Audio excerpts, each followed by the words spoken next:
Thank you very much.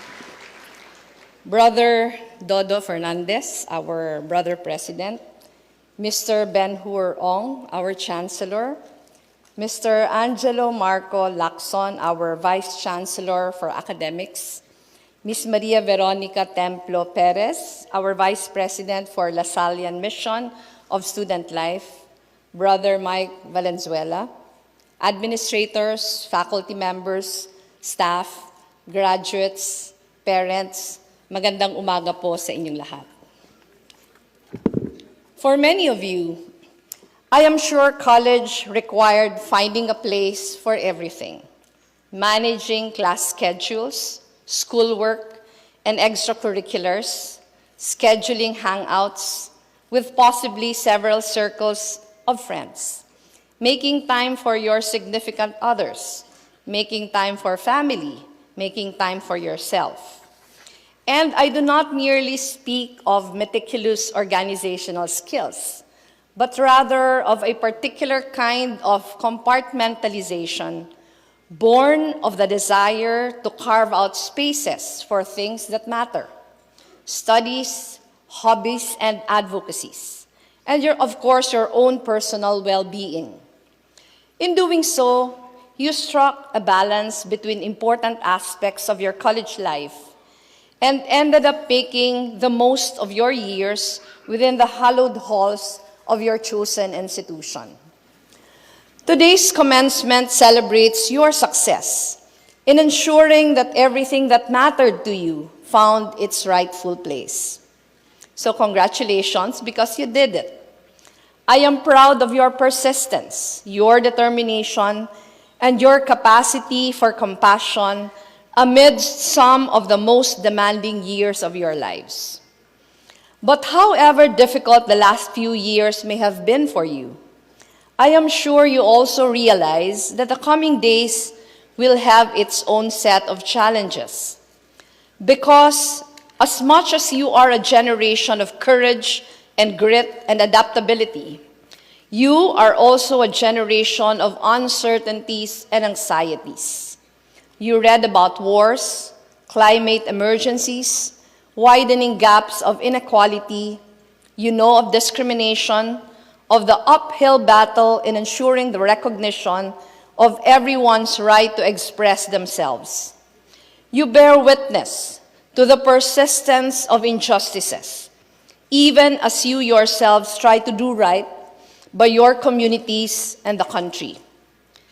You understand how so much in the world still needs fixing, and you are now given the overwhelming task of doing what you can to help make things right. It is a daunting prospect. I know this because I have lived through those same uncertainties and anxieties myself. The most formative years of my life were spent in the shadow of martial law. My own political awakening peaked during the days and months leading to the EDSA People Power Revolution.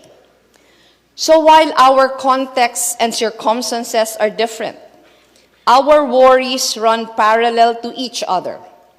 We think about what the future might hold, which paths we should take, what roles we might play as the stage becomes bigger and the stakes run deeper.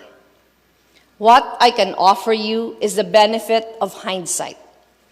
And if you'll indulge me, I'd like to share with you some of the truths I learned along the way, which inspire me and keep me grounded to this day. First, know that you do not have to fix everything everywhere all at once. Instead, start by doing what has brought you your successes so far. Find a place for the things that matter to you. A place for yourself within the communities you belong to and the ones you will soon be serving. Carve out spaces where you will flourish, spaces that are distinctly yours, in which you offer the help you can afford to give, spaces where you make a difference in the ways you know how. One way or another, these individual spaces will overlap and converge, and in no time, you will find yourselves right in the midst of a thriving community bound by the same vision and working towards the same goals. Second, do not divide the world in two.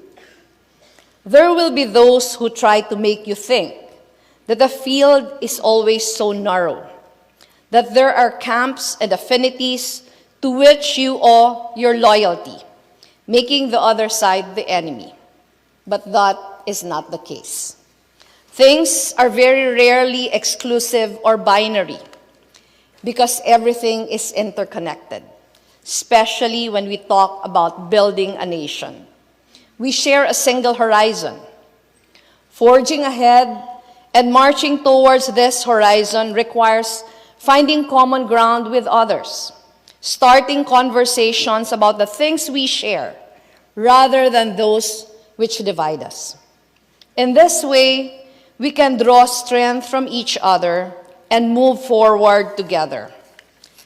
This lends us to the third truth I share with you today.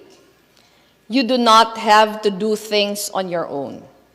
There is so much to fix, yes, and the work is sure to be long and tedious. But there are so many of you ready to take on the mantle of service. In this hall alone, we have future artists, teachers, and civil servants.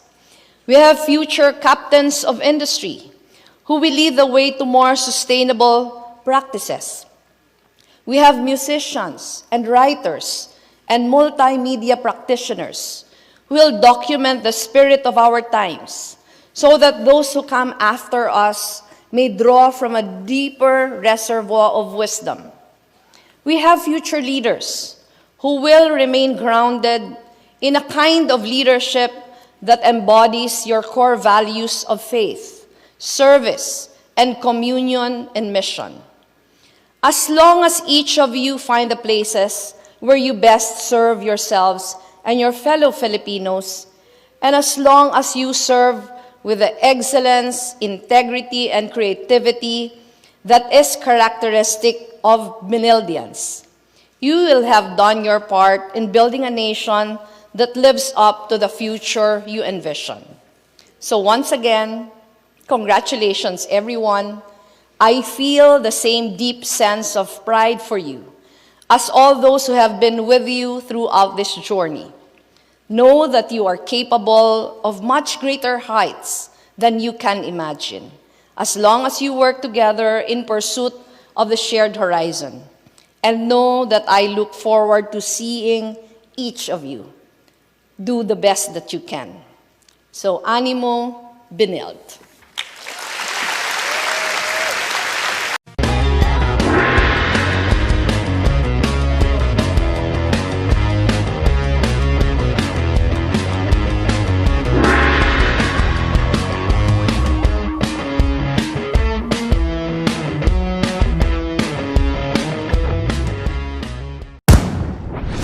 Call me a